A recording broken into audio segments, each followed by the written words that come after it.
Hello and welcome to The Print. I am Samah Qundeel and you're watching The Print Headlines. Let's see the top headlines for today. Prime Minister Narendra Modi said the issue of Women's Reservation Bill should not be given political colour and that all parties must move together on this issue.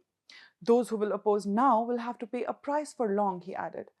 On the delimitation bill, the redrawing of parliamentary and constituency boundaries, he said, I give my guarantee no injustice will be done to any state from east to west, north to south. Congress MP Priyanka Gandhi questioned the centre's decision to link women's reservation with delimitation and described it as a well-planned conspiracy to alter the electoral constituencies for a certain political motive. Her Chanakya jibe at the Home Minister also grabbed the House's attention. If Chanakya were alive today, he would have been surprised, she said, as she claimed that the women's reservation was cleverly merged into delimitation and there was a well laid out plan to push it through the House. She also said that Rahul Gandhi had asked for implementation of the women's reservation in 2019, saying Prime Minister may make fun of Rahul ji here, but he does consider his words seriously later. Union Home Minister Amit Shah, speaking during the debate in Parliament on the Women's Reservation Bill, said that the southern states are spinning a false narrative on delimitation and presented data which, he said, proves that even the south will gain after delimitation. Shah said the overall increase in seats would ensure that no state loses its existing representation in absolute terms. If you listen to the entire narrative created for the South, then out of 543 seats created by you, 129 MPs currently sit in this House, which is approximately 23.76%. In the new House, 195 MPs will be sitting here and their power will be 23.97%, Shah said. Congress MP Gaurav Gogoi, questioning the centre's plan to expand Lok Sabha seats, asked how the figure of 850 seats was arrived at and whether it had political origins. He accused the government of bulldozing the process by linking reservation with seat expansion, calling it a move to delay benefits for women while reshaping electoral equations. He also accused the government of using the implementation of the 33% women's quota in legislative bodies as a cover for delimitation through the back door and using it for political gains. Akhilesh Yadav slammed the centre over urgency to introduce the Women's Reservation Bill in the absence of an updated census, accusing the government of avoiding a caste-based enumeration. Why is the centre rushing for women's reservation, said Yadav, and saying they want a census first. He insisted that Samajwadi Party supports women's reservation in principle but opposes its implementation through delimitation. BJP MP Tejasvi Surya defended delimitation and the women's reservation bill in Lok Sabha, calling opposition criticism propaganda and that it was not a backdoor exercise. He also said that southern states could not have got a better deal than the one on the table. Congress MP Manish Tiwari says this is essentially the delimitation bill presented under the guise of a women's reservation, which he warned would marginalize peripheral states.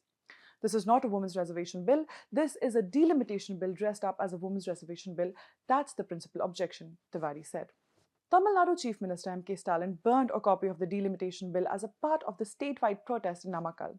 He called proposed amendment on delimitation a conspiracy and a black law. He also urged people to hoist black flags in every home and public places. The Congress suspended 5 of its MLAs in Haryana for allegedly voting against its candidate in the Rajya Sabha elections in March and for allegedly violating organizational discipline. The suspended members are Shali Chaudhary, Renu Bala, Jarnail Singh, Mohammad Ilyas, and Mohammad Israel.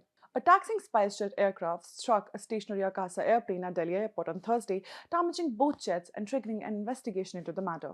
The SpiceJet B737-700 suffered damage to its right winglet, while the Akasa Air aircraft sustained damage to its left-hand horizontal stabilizer. The High Court of Karnataka directed the state government to strictly and faithfully implement the menstrual leave policy, which mandates registered establishment to grant 1 day's leave per month to women employees aged between 18 and 52 years during their menstrual cycle till the proposed law on menstrual leave is enacted.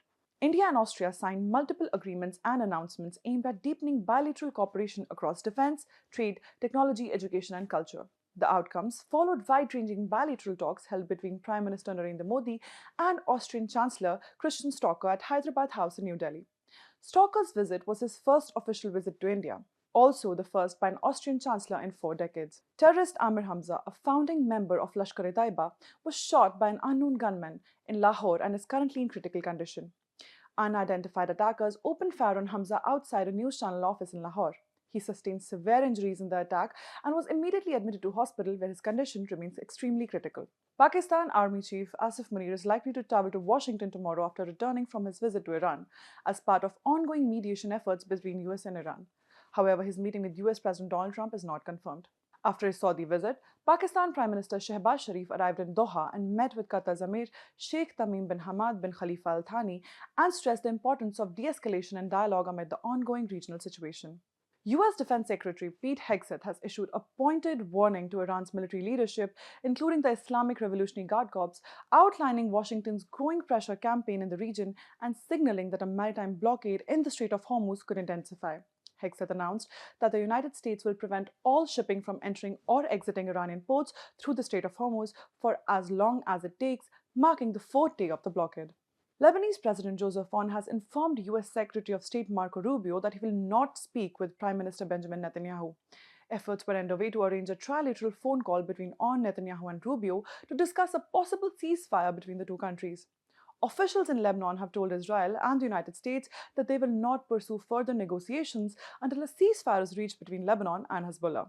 Pope Leo criticized leaders who spend billions on wars and said the world is being ravaged by a handful of tyrants in unusually forceful comments during his visit to Cameroon. Speaking during a tour of a region ravaged by a deadly insurgency, the pontiff blasted those he said manipulated the very name of God for their own gain.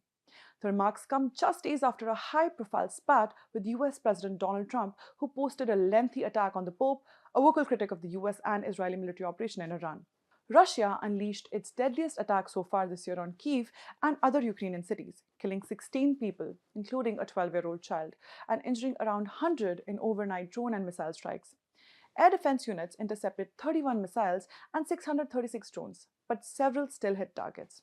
Chennai Super Kings have written to the BCCI objecting to a song playing during an IPL match in Bengaluru, calling it offensive and raising concerns over remarks made by the stadium DJ.